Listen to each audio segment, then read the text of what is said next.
Hola María, qué gusto. Hola ¿Cómo Andrés, andáis?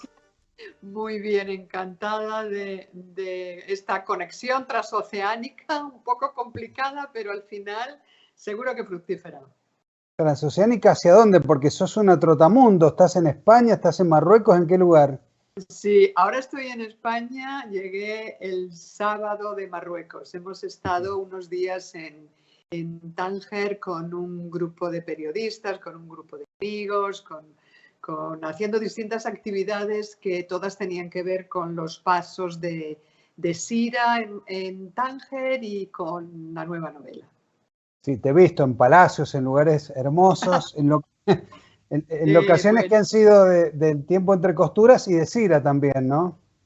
sí, en efecto, muchas de ellas aparecen también en El tiempo entre costuras, estuvieron también en la serie de Antena 3 y ahora se repiten en Sira. Es un Tánger un poquito distinto porque el de los Mm. años 30 de Sira y el de los años 40, perdón, el de los años 30 del tiempo entre costuras y el de los años 40 de Sira, pero bueno, lo que queda es lo que hemos intentado seguir estos pasos. Tanto, digamos, el tiempo entre costuras y Sira se explica mucho por tu amor por Tánger, por Marruecos y toda esa zona. Tetuán, explícame, ¿dónde viene esa pasión incontrolable que tenés por esa zona del planeta, María?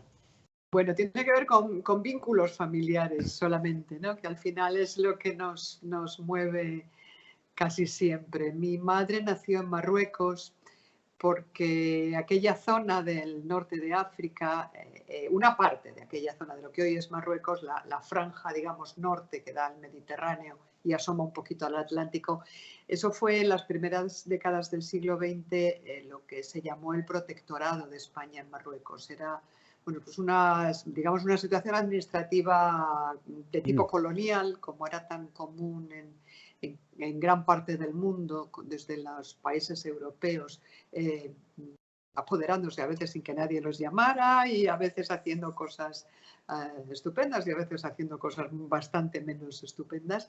Y bueno, y ahí estuvo España con presencia hasta el año 56, cuando Marruecos obtiene su independencia. Entonces mi abuelo Manuel Vinuesa, que era funcionario de obras públicas, pues fue un empleado del Estado español destinado en Marruecos y allí nacieron sus 5 hijos y mi madre fue la quinta de aquella familia, la Benjamina, la pequeña.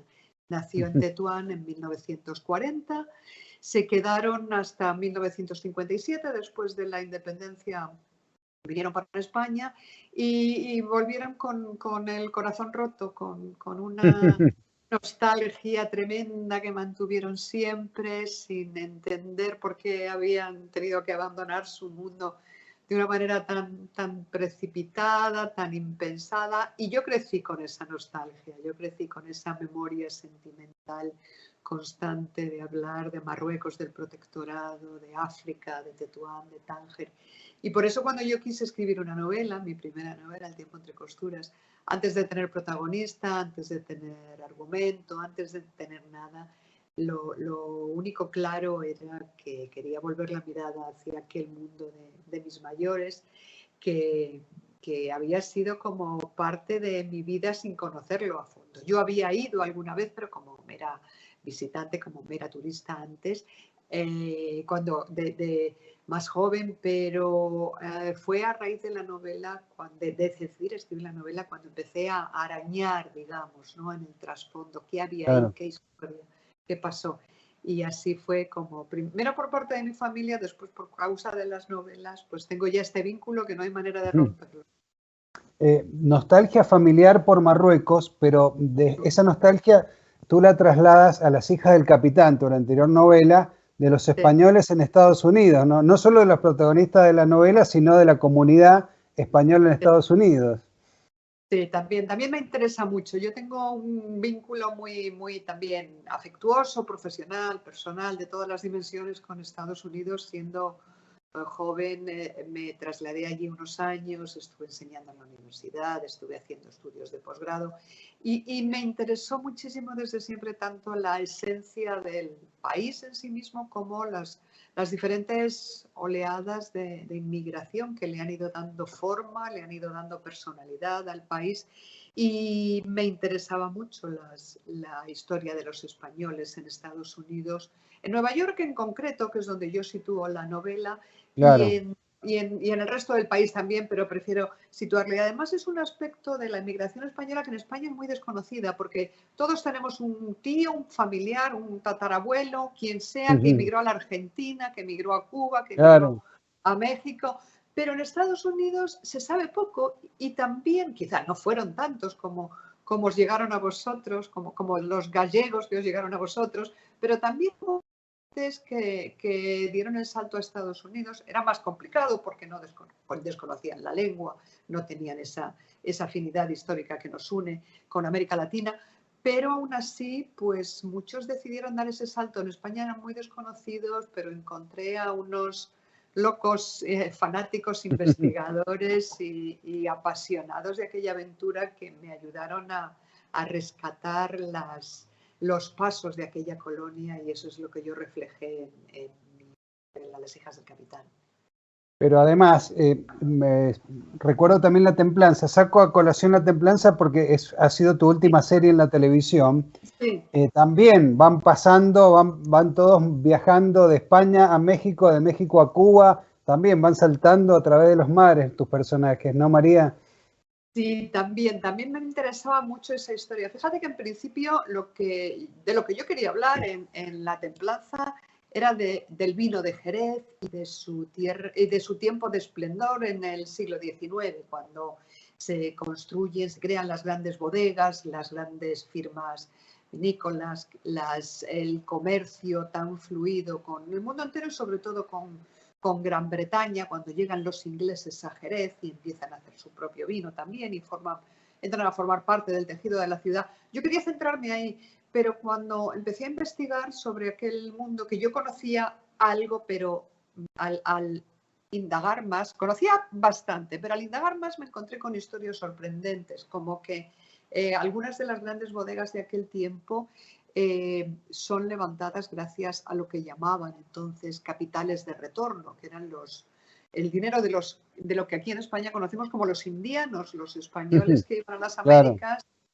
hacían dinero, después volvían e invertían en nuevos negocios. Y aquello fue muy común en digamos, en la mitad del 19, y por eso decidí que mi protagonista fuese uno de estos indianos, y para eso le tenía que hacer llegar a México, arruinarse, decidir volver a España tapando su bancarrota absoluta, pasa por La Habana en busca de oportunidades. La Habana todavía es la última colonia del ya viejísimo, decrépito y destrozado viejo imperio español, pero él pasa por allí buscando fortuna también, medio la consigue con unas formas un poco extrañas y al final ya viene a Jerez, que era en mi mente el primer destino, pero que en la novela no aparece casi hasta la mitad de la historia.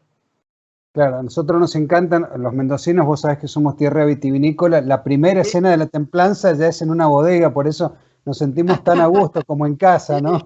Sí, por favor, esa es una visita que os debo, que lo hablo muchas veces, bueno, contigo cuando hablo en la radio, con Marcelo Franganillo cuando hablamos Claro. en mil veces. Este verano además tuvisteis la amabilidad de mandarme un vino delicioso de Claro. Rutini que degustamos. Fíjate que conseguí de alguna forma un parrillero argentino que ¿Sí? vino a casa un día y así disfrutamos de ese vino tan maravilloso de Rutini que me enviasteis, que de verdad que fue todo un detalle. Ahora falta que vosotros vengáis aquí también a probar el vino de Jerez y hagamos el viaje de ida y vuelta.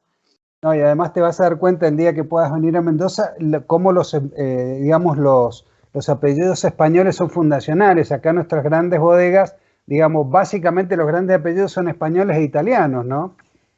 Sí, porque, bueno, claro, es que la cultura del vino aquí, bueno, en España es desde el principio los tiempos casi, ¿no? Y es normal. Eso, hay otra novela mía que no sé si leíste, ya más antigua, de 2012, que es Misión Olvido, que es sobre las misiones franciscanas en California. También hablan cómo los franciscanos españoles ya en el siglo XVIII llevaban también a lo que ahora son los viñedos de California. Empezaron siendo las pequeñas viñas que tenían los franciscanos españoles en las misiones para el vino de comulgar, nada más. Claro, ¿no? claro, claro.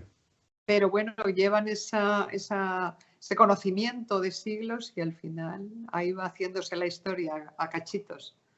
Bueno, acá nuestra historia colonial está estudiada en la historia del vino de Argentina, los curas, los conventos y las plantaciones que tenían los curas fueron fundamentales para el desarrollo de la industria y lo trajeron de tu país, María.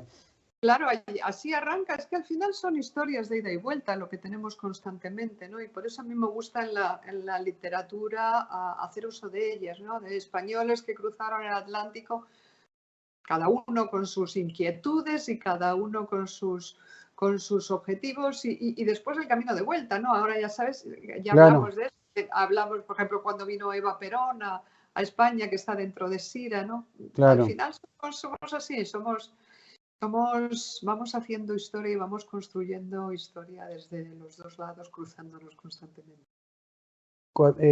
Tu madurez como escritora se logra de entrada con una primera novela extraordinaria que es El tiempo entre costuras. Cuando salió Tiempo entre costuras en 2009, ¿qué tirada tuvo? Pequeñita, 3.500 ejemplares. Bueno, 3.500 ejemplares del Tiempo entre costuras.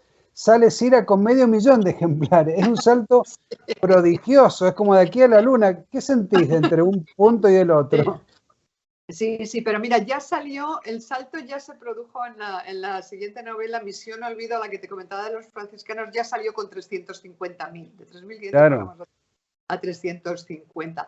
Sí, cuando salió El tiempo entre costuras teníamos mucha editorial, teníamos pues mucha ilusión, mucho optimismo, pero vacuo, porque claro, a mí no me conocía nadie. Yo era una profesora de universidad que decidió escribir una novela en un tiempo en el que en el panorama internacional, no solo aquí en España o en Europa, vosotros también igual, triunfaban las novelas nórdicas, el thriller nórdico de Larsson, de aquellas cosas tan tétricas de los hombres que no amaban a las mujeres y los bidones de gasolina y la sangre en la nieve y todas esas cosas tan truculentas, tan oscuras.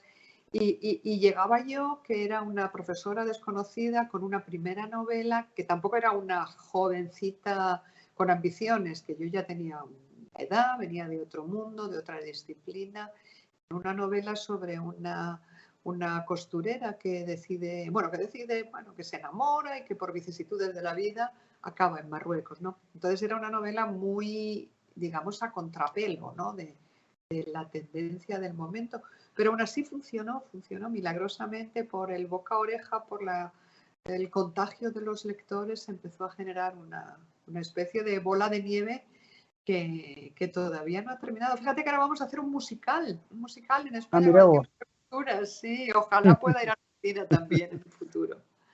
Sí, todavía esa bola de nieve, digamos que sigue rodando. ¿Y con qué músicas, con qué estilos de música va a estar ilustrado el musical? De todo, lo han compuesto el entero, todas las composiciones en función de episodios significativos dentro de la novela, pero siempre siguiendo la línea argumental. Han sido muy rigurosos, la cubren por completo los grandes, digamos, episodios de la novela, están prácticamente todos los personajes y entonces las distintas composiciones musicales van un poco en función del tono de los episodios narrativos o temáticos, ¿no?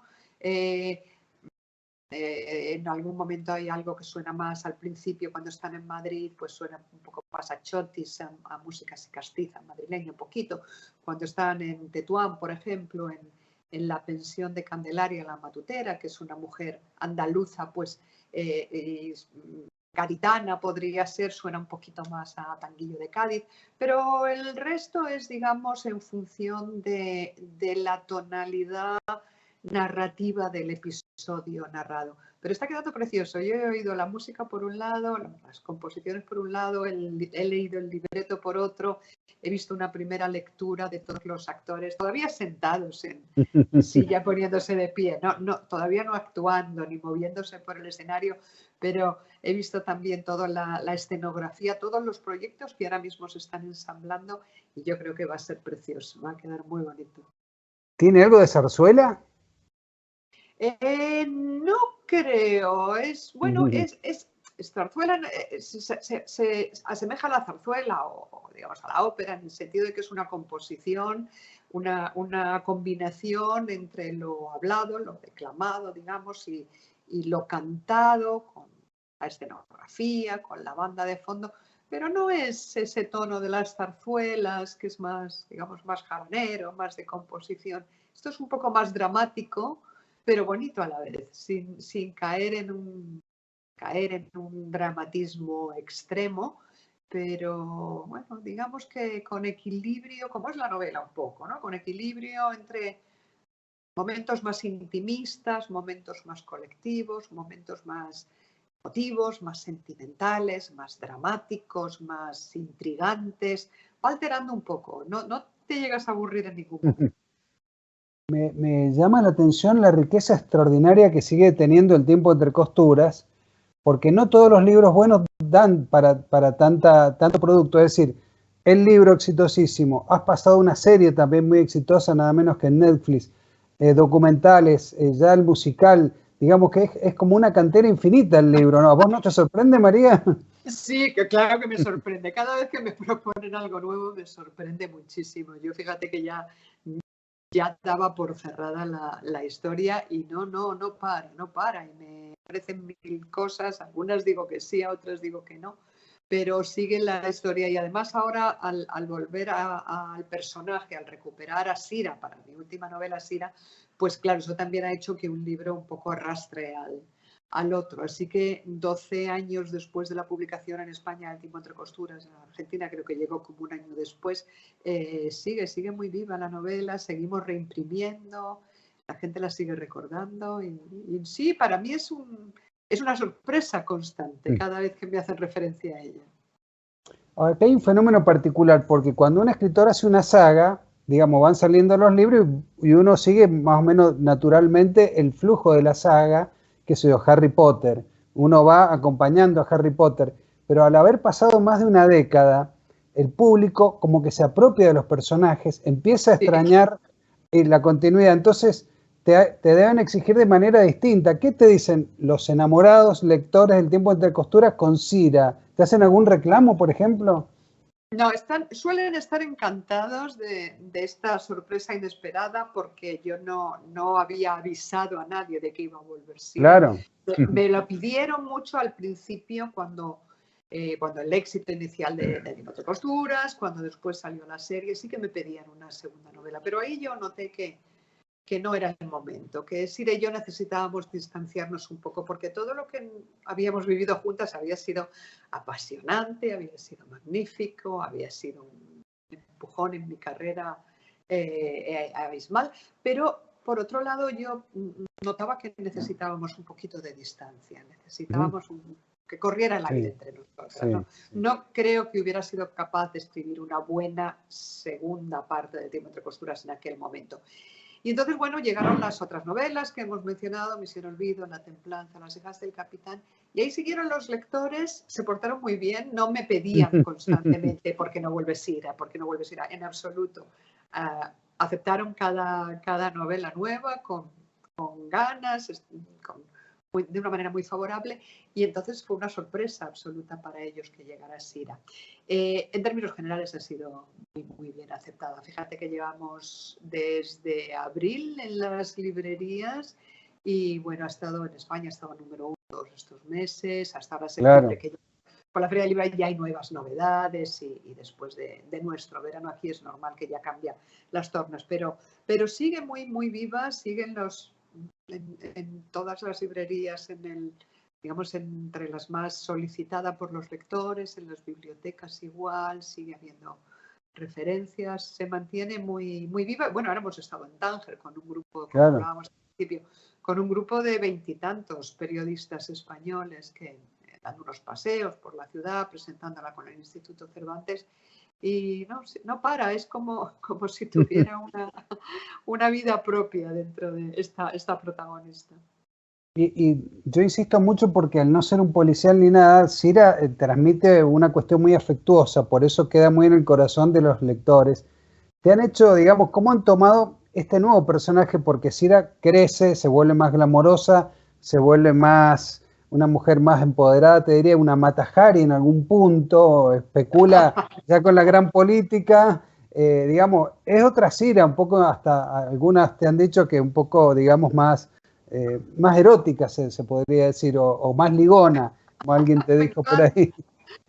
Me encanta oír eso, porque a mí me gusta mucho más esta Sira que la anterior. Fíjate, Andrés, Claro. me gusta más porque la anterior a veces, mira que yo era la madre de la criatura, pero a veces yo sé que la obligaba a hacer cosas que yo no habría hecho, ¿no? Y era pues una Sira más vulnerable, más frágil, más inmadura en todos los sentidos, ¿no? También era cuestión de edad y de su bagaje, que era muy cortito. Ella venía de vivir con su madre en su barrio, en su taller de costura, no tenía más experiencia vital. Ahora, a la Sira nueva que recuperamos, por ella han pasado 2 guerras, ha pasado la guerra civil, ha pasado la guerra mundial, de alguna manera en la periferia, desde España vivimos la Segunda Guerra Mundial, pero sí afectó y sobre todo ella por su colaboración con los británicos. Y además ahora le va a ocurrir en la primera parte de la novela, este es un pequeño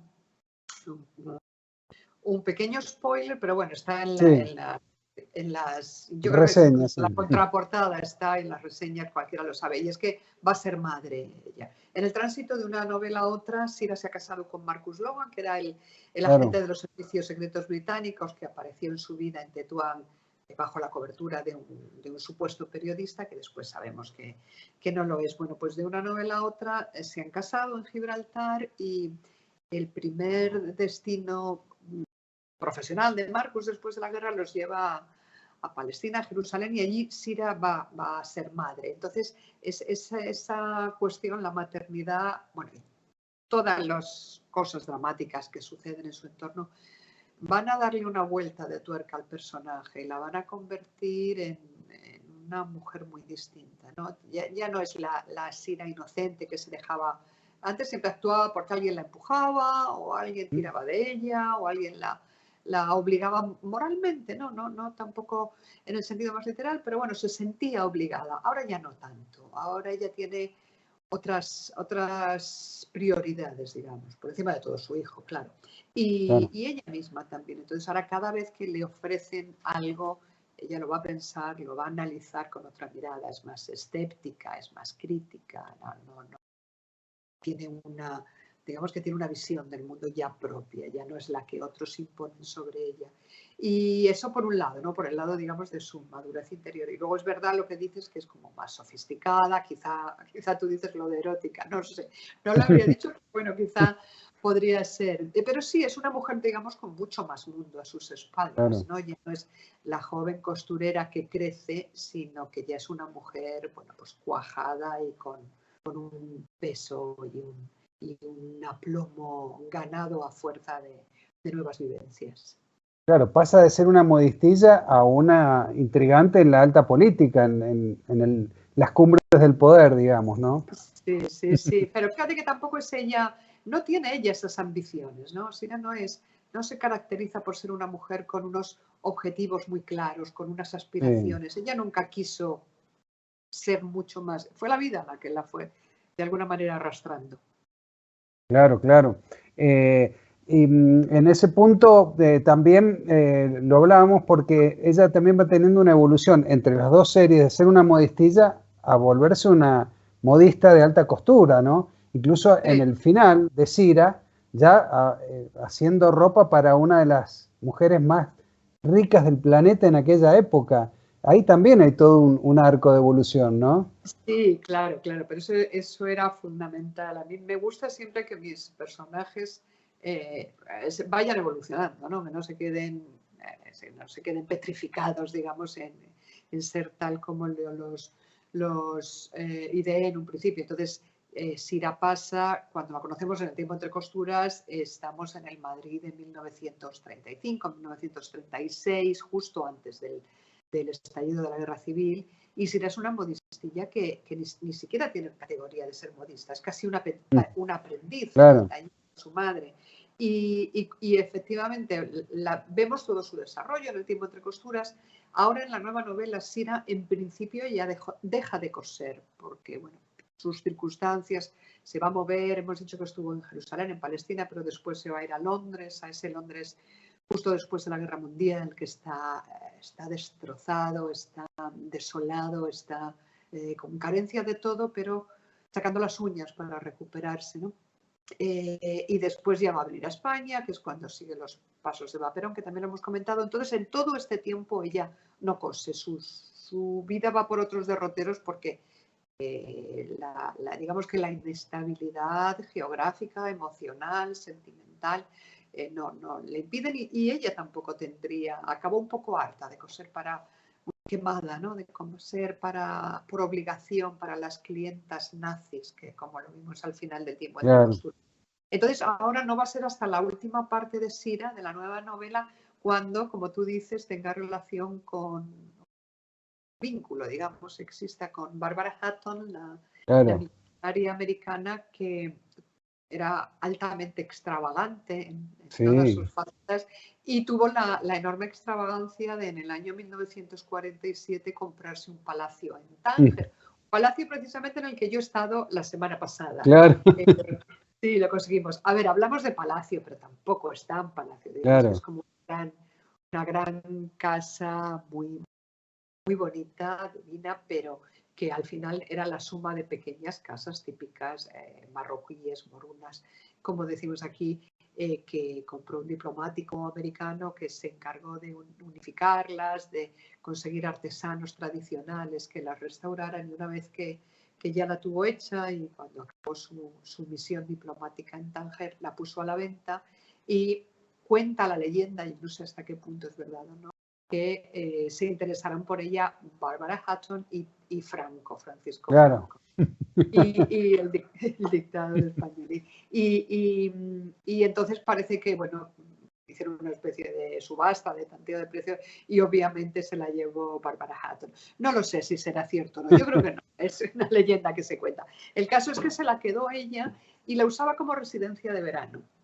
En los años, desde los años, finales de los años 40 hasta prácticamente principios de los 70 aproximadamente. Y lo que hizo fue, bueno, convertirse en una especie de imán para atraer a Tánger a las celebridades de todo aquel mundo. Recordemos que ya estamos después de la Guerra Mundial, cuando el mundo empieza a vibrar, hay un optimismo, hay más dinero, y ella, bueno, pues daba unas grandes fiestas, empieza a traer a hacer todo tipo de extravagancias, como decíamos antes, en su palacio.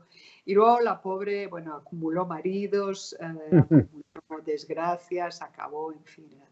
No le faltaba nada, era millonaria, pero también era alcohólica, politoxicómana, por no engordar, acabó también siendo con una anorexia muy, muy fuerte, muy dramática.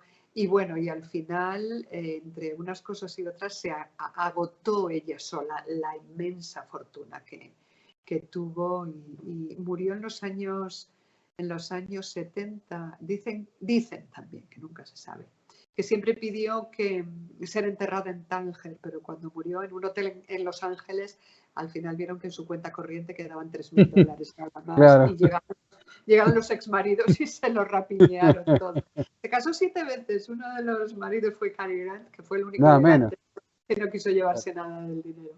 Pero fue un personajazo y quedó en la memoria, digamos, sentimental de Tánger también. Y ahora el palacio es propiedad privada, pero bueno, gracias a unos buenos amigos conseguimos poder visitarlo y es muy emotivo verla, todo lo que queda de ella, porque hay muchas cosas que están tal cual. Ella no las hizo, obviamente, ella no descendía el trabajo manual, pero cómo ordenó que las hicieran, y está la piscina con sus iniciales en el fondo, la B y la H, y bueno, y es muy, muy emotivo verla, sí.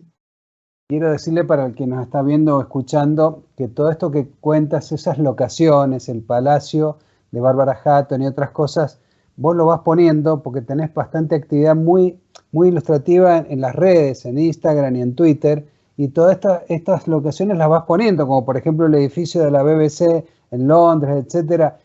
En ese punto te felicito porque sos muy ilustrativa mostrando lo hiciste también con Las hijas del capitán y anteriores novelas.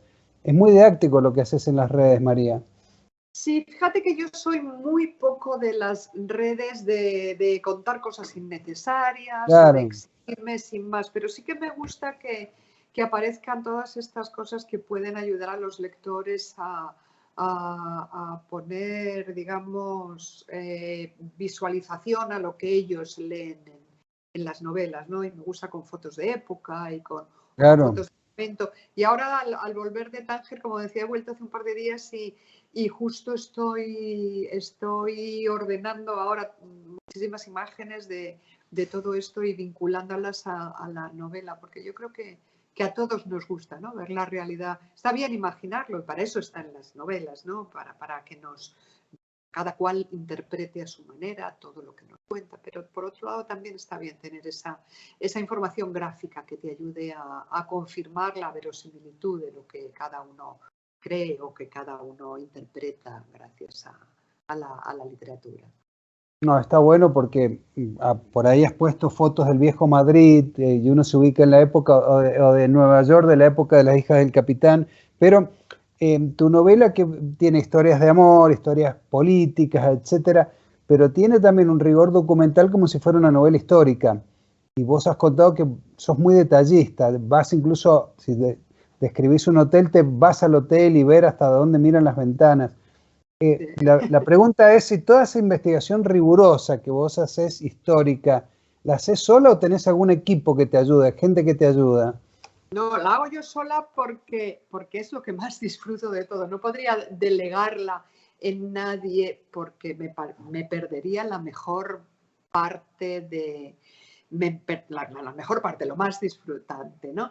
Para mí, lo duro de una novela empieza cuando abro un documento que dice capítulo 1, pero yo para entonces antes he estado ya 3 o 4 meses documentándome y buscando información y disfrutando de esa historia, sumergiéndome en este mundo que yo quiero recrear y entonces lo hago yo sola. Lo que pasa es que sí es cierto que después busco cuando camino por algún territorio pantanoso donde me puedo equivocar, que no conozco bien, sí que busco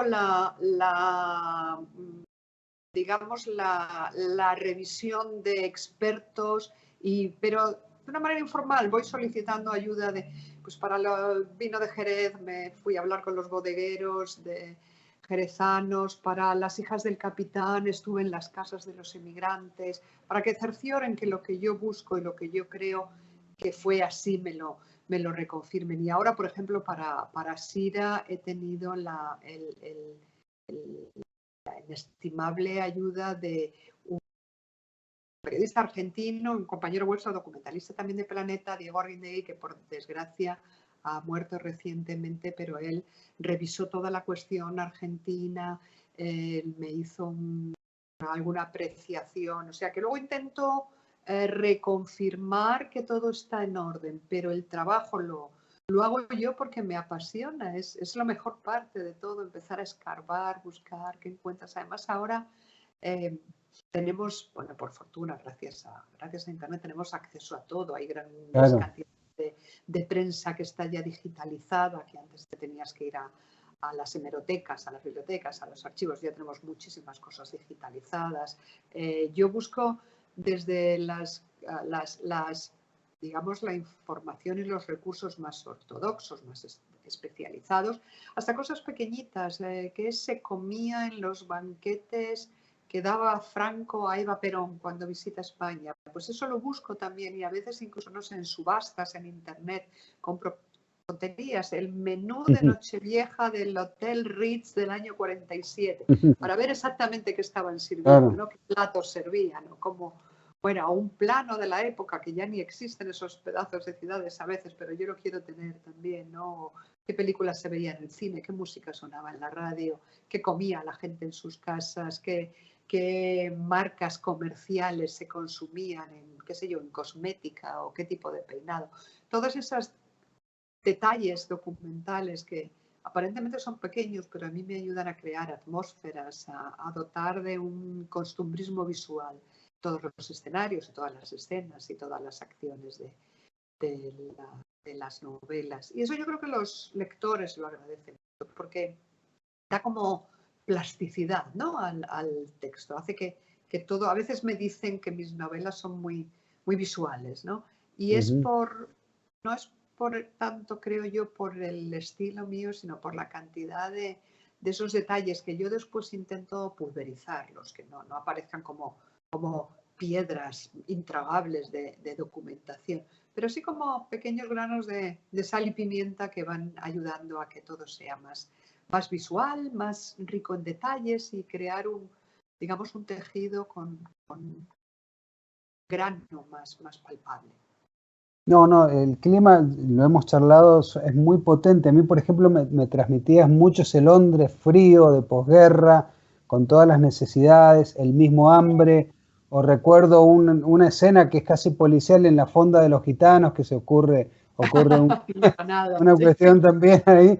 Y está muy bien el clima, está casi guionado como para que entre alguien con una cámara y lo empiece a filmar directo, ¿no? Sí, pero fíjate que no lo hago, ahora podríamos pensar que ya lo hago pensando o ya anticipándome a posibles adaptaciones televisivas, pero realmente lo hice desde El tiempo entre costuras, cuando yo no tenía idea de que se iba a convertir en una serie, ni siquiera sabía si el libro iba a ser publicado o no tenía ni editorial, no sabía si nadie iba a apostar por él, o sea que es parte, digamos, es marca de la casa, ¿no? Independientemente de las modas, pero es que me gusta hacerlo así, me da, digamos, seguridad tener afianzados esos puntales ambientales, de tiempo, de espacio, de estética, de todo lo que crea ese tejido sobre el que después yo sustento la ficción, ¿no? Es como es una especie de red de seguridad para que cuando mis personajes salten yo tenga más garantía de que no va a pasarles nada negativo, sino que van a poder salir a flote. No, porque lo importante, María, creo que está parte de tu talento narrativo, no solo el detalle documental, sino la atmósfera. Y tenés en Cira muchas atmósferas. Israel, es Israel complicado también con los ingleses, Israel-Palestina, Londres, Madrid, pero en Tánger, pero también Gibraltar. Por ejemplo, Gibraltar es un pedacito, pero también está muy bien resuelto. Son todas distintas atmósferas que están bien logradas, cada una es distinta, ¿no?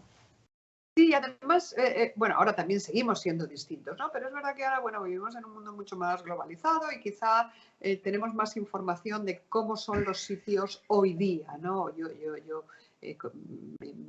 no conozco Mendoza, pero puedo acceder a unos cuantos documentales, a un banco de fotografías y tal, y a planos, a Google Maps, a Google Earth, y puedo tener una idea muy clara de cómo son cómo es la ciudad y cómo es todo vuestro entorno hoy día. Pero cuando nos vamos décadas atrás, aquí era mucho más complicado. Cómo era el mundo en el año 47, la identidad propia era mucho más individualizada, digamos, y era mucho más difícil acceder a la comunicación entre un sitio y otro. Y eso es lo que yo intento resolver en las novelas, ¿no? Hacer accesible lo que quedó atrás en unos momentos en los que el mundo era mucho más singularizado, digamos, ¿no? Y estaba menos al alcance de unos y de otros, ¿no? Intento que sean también dentro de las novelas hacer como pequeños viajes en el espacio, como hemos hablado antes, de gente que va, de gente que viene, pero también viajes en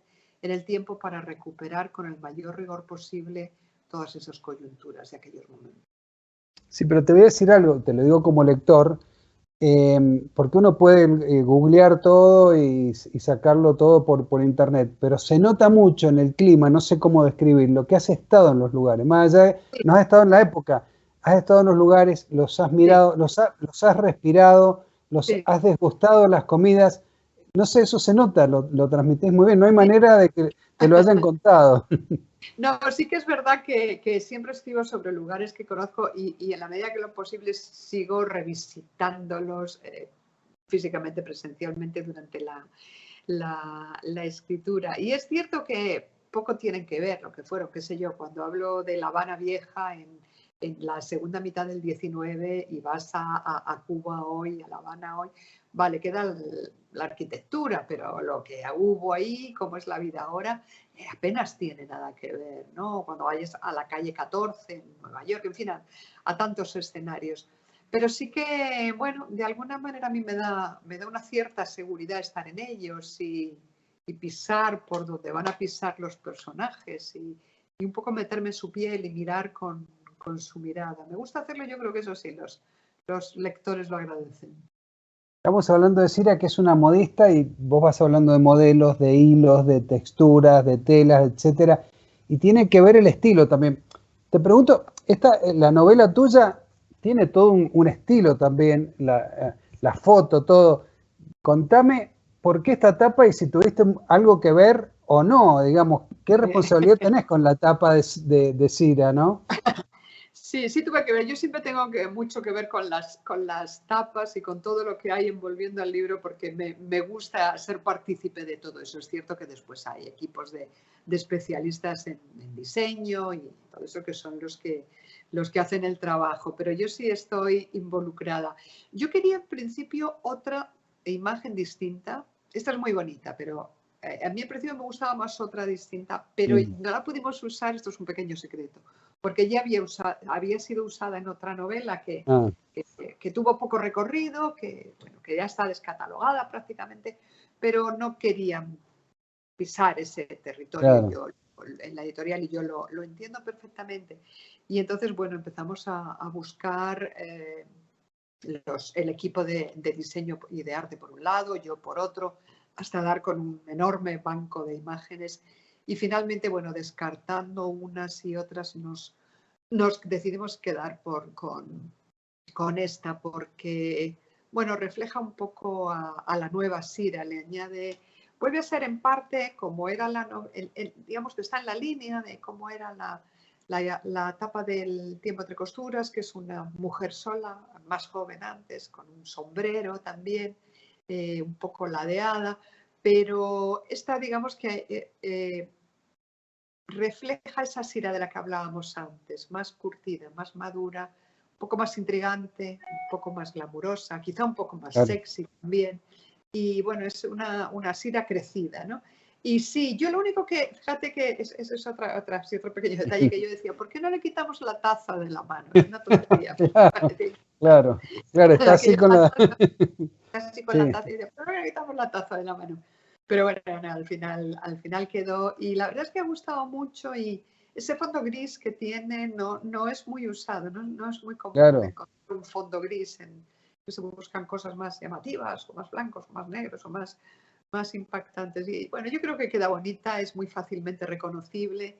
También yo misma di la lata con el tipo de letra que íbamos a usar, también, sí, soy bastante activa, metijona, me diría mi madre, que es otra palabra, pero esa soy... letra, ¿esa letra roja es de un diseñador o es tuya esa letra roja? Es de una caligrafía que ya estaba hecha por un autor en bancos de caligrafía en internet, pero quiero recordar que esa en concreto la elegí yo. Quiero recordar. Claro. Pero bueno, siempre con el equipo de diseño haciendo el trabajo importante por detrás, por supuesto. Bueno, Cira acá, bueno, tiene ese glamour tipo Ava Gardner, para darle un toque de época. Y María Dueñas, en tu caso, María, ¿cómo eres con la ropa? Si sos muy complicada, muy exigente. Nosotros le decimos las pilchas en Argentina. ¿Las Si qué? las pilchas. Pilchas. Empilcharse, vestirse, ¿no? ¿Cómo eres, María, con tu ropa y tu vestuario personal y en las distintas circunstancias? Bueno, mira, depende. Yo como ya voy sumando años, cada vez tengo más claro lo que quiero, lo que me gusta, lo que me puede favorecer. Entonces, No soy ajena a la moda, por supuesto, pero tampoco me sirve todo, ¿no? No soy una fanática de la moda, que cualquier cosa que me ofrezca en una temporada automáticamente lo sumo. Fíjate que cada vez soy más neutra. Yo creo que cuando sea una viejita voy a acabar o toda vestida de negro en invierno y toda vestida de blanco en verano, porque voy ya por ese camino. Abro mi armario y veo blancos, negros, grises y tonos muy intermedios. Soy poco de extravagancias también.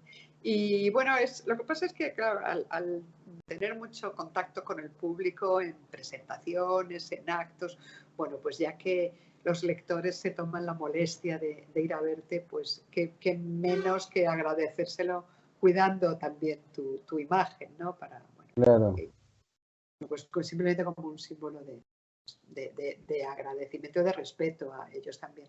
Entonces, bueno, digamos que en las presentaciones, pues, un poco más cuidada, y en el día a día, pues bueno, estoy en casa como hoy de batalla. Además, con esto de trabajar en remoto, ¿verdad? Todos como que nos hemos relajado muchísimo. Claro. Y buscamos la comodidad por encima de todo. Te preguntaba qué decían tus lectores o lectoras en tanto tiempo reencontrándose con Cira. ¿Y qué te han dicho? Pues ya pasó bastante tiempo los argentinos, porque Eva Perón es una figura que sigue despertando aún hoy muchísimas pasiones, a favor y en contra. Tu tratamiento es muy parejo, está muy bien, me encantó ver, Eva Perón retratada por una española. ¿Qué te han dicho? ¿Gente que le ha gustado, se ha ofendido? ¿Qué vueltas has tenido sobre la Perona, como le llamas? La Perona la llamaba aquí la gente.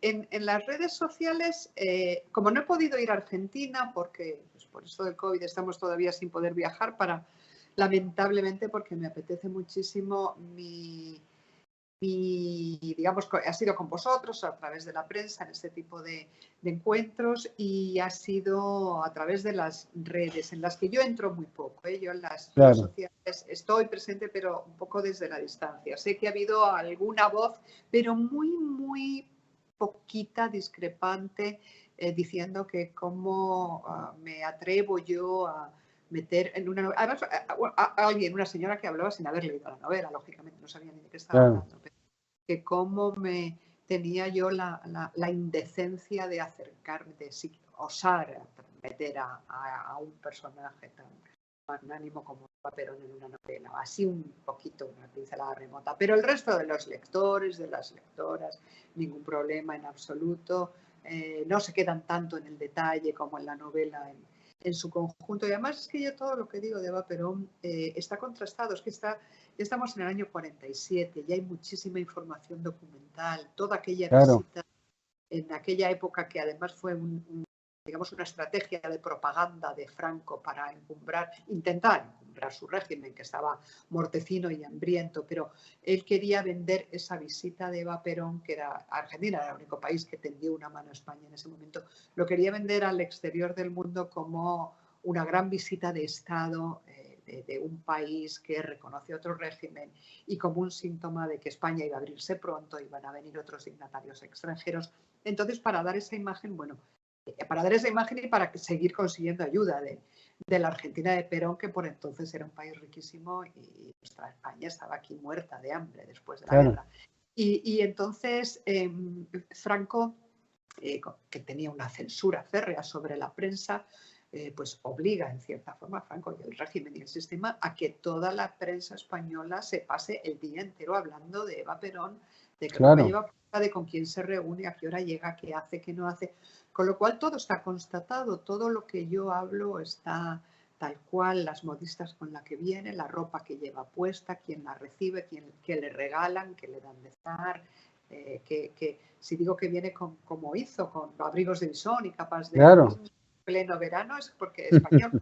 Es porque así fue, no me lo estoy inventando. Lo único que yo me invento, en el único lugar donde pongo ficción es, bueno, no vamos a decir mucho, pero te has mencionado antes en Granada una cosa que pasa con Franco le otorga una insignia de un honor menor, la Gran Cruz de Isabel la Católica, y la crónica de la época, porque todo el mundo estaba censurado, silenciado, nadie decía en contra, pero después en sus memorias un embajador español cuenta que pasado el tiempo, que por lo visto esa insignia se perdió durante un tiempo por despiste, se perdió. Entonces yo construyo una ficción sobre esa pérdida y la resuelve Sira finalmente, ¿no? Y esa gran cruz tendrá una instrumentalización en la novela. Entonces eso es poco más o menos, eso es lo único que yo hablo, de todo, que yo invento. Todo lo demás, el séquito que la acompaña, su hermano Juancito, el Alberto Dodero, el magnate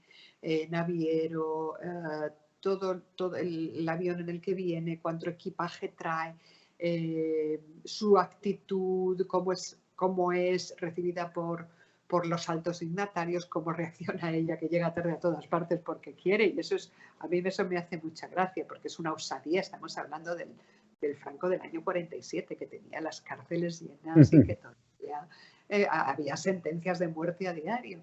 Y Eva Perón, que entonces tenía 26, 27 años, que era muy joven todavía, muy inexperta en política internacional, estaba implicada en política doméstica, digamos, pero en alta política internacional y en diplomacia, ¿no? Y aún así ella, pues, resuelve todo con una frescura y con una audacia que aquí en España llamaba muchísimo la atención, pero a las autoridades las volvían locas, los trastornaba, y al pueblo llano le encantaba que llegara, pues, como una especie de actriz de cine en aquella España tan sombría, tan triste, tan pobre, tan oprimida y tan hambrienta. Bueno, era actriz ella, por eso. Sí, se movía. Sí. Pero eso aquí no se dijo nunca. Eso la prensa jamás lo dijo. Estaban obligados a decir Doña María Eva Duarte de Perón. Claro. Y excelentísima señora. Solo podían decir eso. Solamente quien supiera, por algún pariente, por algún otro podía conocer su pasado, pero no se sabía nada de a qué se dedicaba. Solamente era la esposa del general Perón, nada más. Vos contás que Evita va porque Perón no podía, tenía problemas políticos en la Argentina y la manda Eva Perón. Paradójicamente, años después, ya va Perón y se instala en España y pasa muchísimo tiempo ahí en Puerta de Hierro. Para nosotros era un lugar mítico. ¿Cómo vivieron ustedes, los españoles, todos esos años de Perón en Puerta de Hierro? Mira, yo era...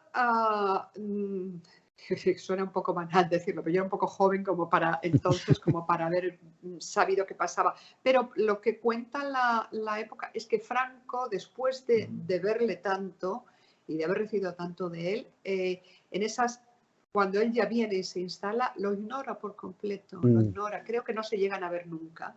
Y Perón queda aislado digamos, de la vida social o política española de cierto nivel, absolutamente al margen.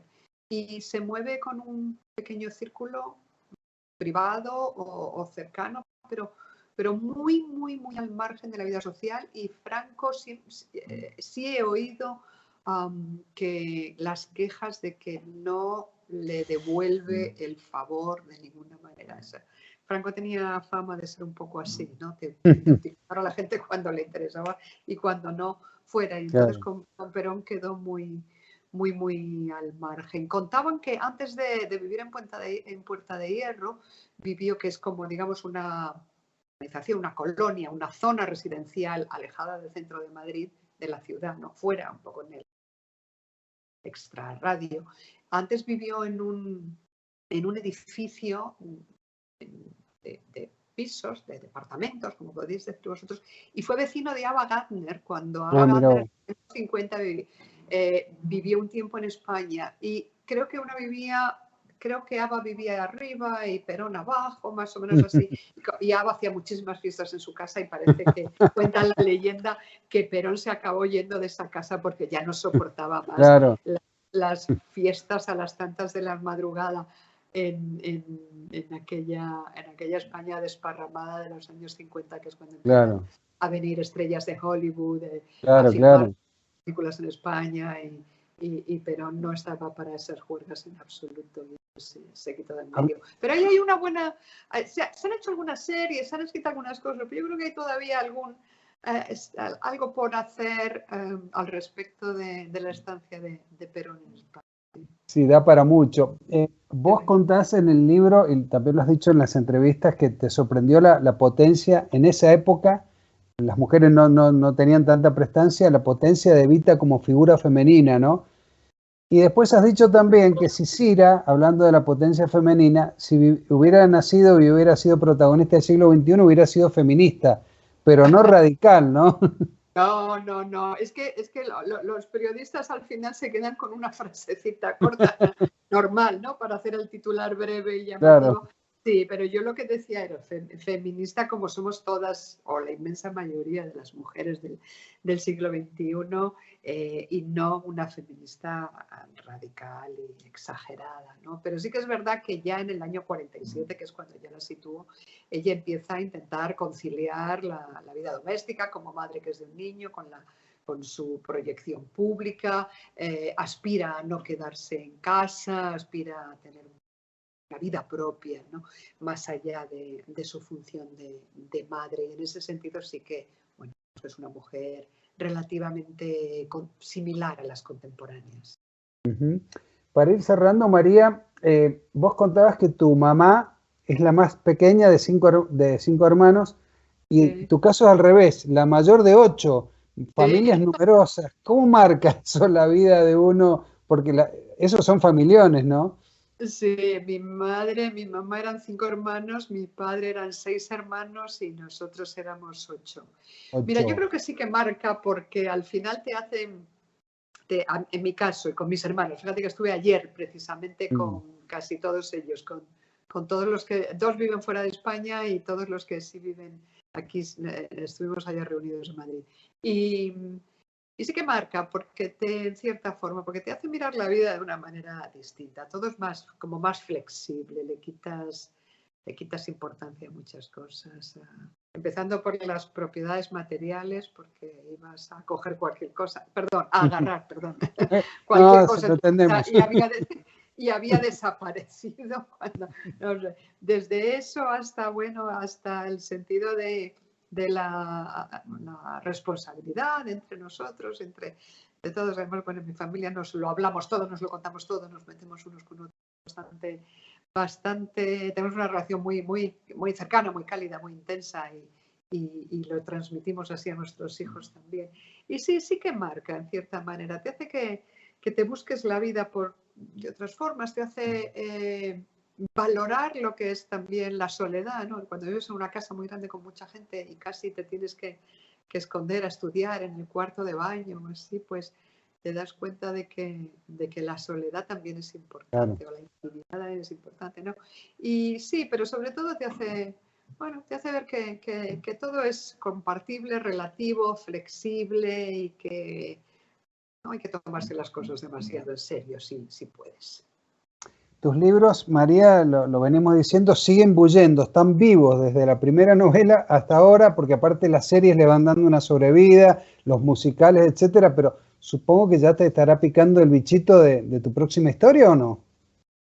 Un poquito, pero no mucho, porque yo el primer año que cuando publico un libro, ese año ya lo doy por finiquitado en cuanto a Año escritura. sabático, Sí, que luego estoy trabajando el año entero porque claro. estoy con la promoción y estoy implicada ahora en otros proyectos creativos y revisando lo del musical y revisando la serie de las hijas del capitán que está en los guiones y metida en un guión nuevo que vamos a hacer con Univisión y Televisa y metida en una audioficción que he hecho para Amazon Audible, que es muy divertida y que no tiene nada que ver. Entonces, bueno, estoy metida en mil Claro, líos. No claro. paro de trabajar, pero mi límite es 31 de diciembre. En enero, en cuanto acabe la Navidad, quiero empezar otra vez a Empieza. estar centrada y a trabajar en una nueva novela. ¿Las hijas del capitán va en Amazon también o en Netflix? Y en principio sí, en Amazon, pero están todavía en fase de guiones, pero todavía no está claro si al final será Amazon o no. Parecía que era en principio, pero están todavía los productores trabajando y yo estoy solo hablando con los guionistas que están en la fase más inicial del proyecto. De Cira no, nada todavía en materia de series de pantalla. No, me empezaron a llamar a la puerta desde el momento de la publicación, pero Claro, yo prefiero dejarla un poco, que ahora claro. tome su rumbo como la Claro. novela que es y ya llegará más adelante. Llegará seguro, pero dentro de un poquito. María, siempre agradecido por esta deliciosa charla y la próxima va a ser en Mendoza, sí o sí, ¿eh? Por favor, yo estoy ya muerta de ganas. Siempre me apetece mucho ir a Argentina porque los lectores son fabulosos, los medios de comunicación, los periodistas son magníficos, mi equipo editorial, al que mando un enorme abrazo desde aquí, es increíble y estoy muy a gusto siempre y este año me ha dado una pena terrible no poder haber ido con Sira.